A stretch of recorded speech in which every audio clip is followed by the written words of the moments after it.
Mas... Perguntaram pra ela como ela vê essas notícias super sensacionalistas. Aquelas coisas de clickbait? Não só clickbait. Eu lembrei de um exemplo, eu não vou falar de onde, mas, por exemplo, eles estavam ao vivo no jornal. O cara tava entrevistando uma mãe que a filha tava desaparecida. E ele tinha notícia que a filha tinha morrido. E ele segurou pra dar e fazer um super sensacionalismo lá na morte da filha em cima do...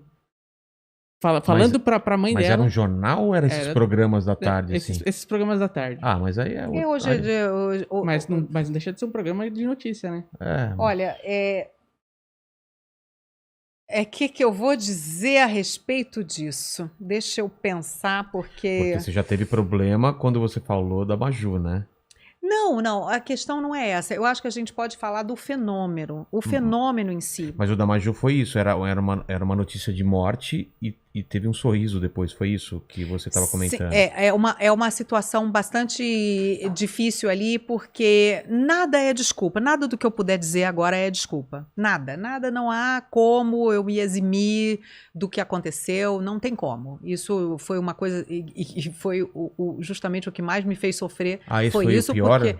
Porque eu tinha ela como amiga, o marido dela, eles tinham ido na minha casa, a gente tinha um convívio maravilhoso, ela me convidou várias vezes, eu fui no programa dela na Rádio Globo, a gente tinha uma amizade.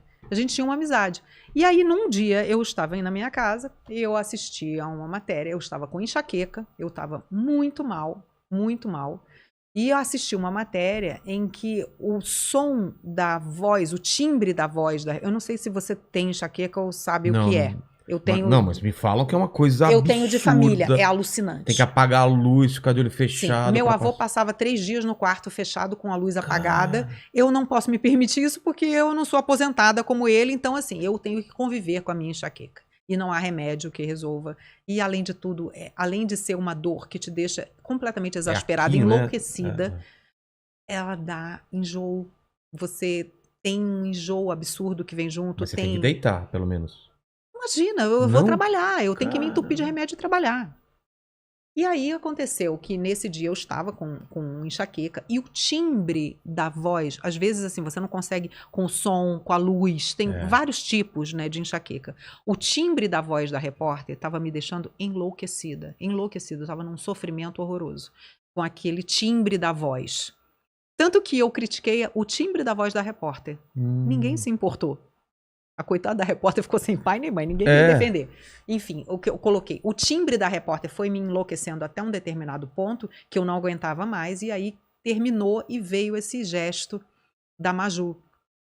Eu critiquei a repórter e falei assim, já que tô ferrada, vou ferrar de vez. E a apresentadora também fez um sorriso quando não cabia o sorriso.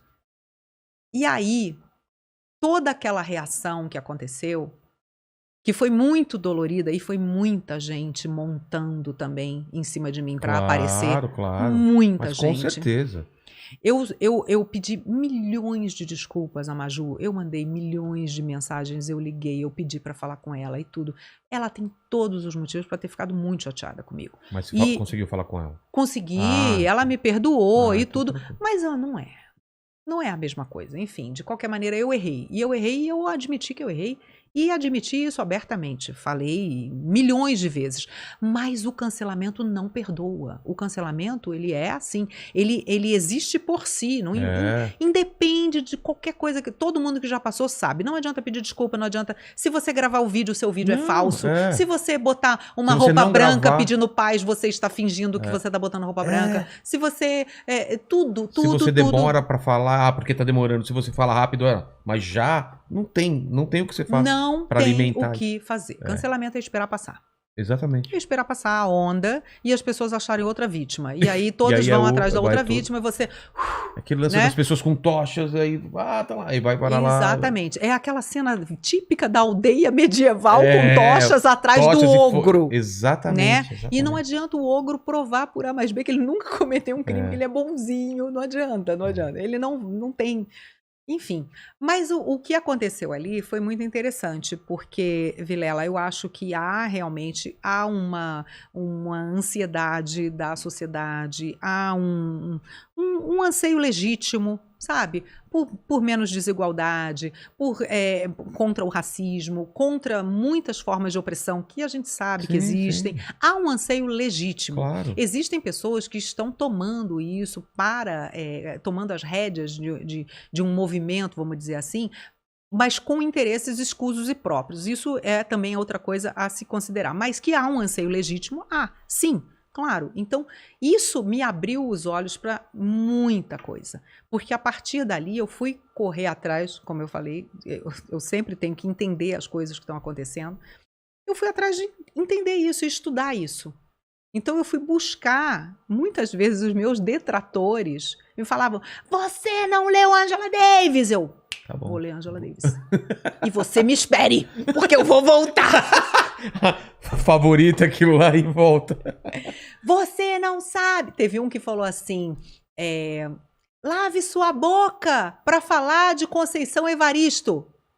Eu falei, gente, eu amei Conceição Evaristo. Então teve um monte de autores que eu fui atrás e que os meus detratores mandavam. Você precisa ler sobre isso. Você precisa ver Bell Hooks. Gente, Bell Hooks é divina. É divina. Então, assim, eu agradeço hoje essas pessoas pelo que eles fizeram por mim, porque me trouxeram um monte de nomes que eu nunca tinha ouvido falar, que eu não conhecia, e que estavam restritos a uma bolha. Exatamente. Entendeu? Quando essa bolha veio quebrar em cima de mim aquele tsunami, eles me trouxeram nomes que eu fui atrás de conhecer e que me acrescentaram, assim, enormemente, inclusive na minha visão de mundo, meu entendimento de mundo. Foi lindo, assim, o que aconteceu. Por que as pessoas têm tanta dificuldade de assumir o erro e mudar de opinião? Mudar de opinião parece que... Aí é que tá. Obviamente, como eu falei pra você, me ofendeu, xingou, é bloque. Claro. As pessoas que chegaram e me propuseram desafios, eu aceitei. Isso é maravilhoso. E é isso que é muito legal, porque hoje eu tenho convivência Mas tem gente que nem ajuda, não quer ajuda e se fecha, fala, e lê tal coisa, não vou ler, já sei tudo. Eu achei extremamente importante, porque eu também tenho essa...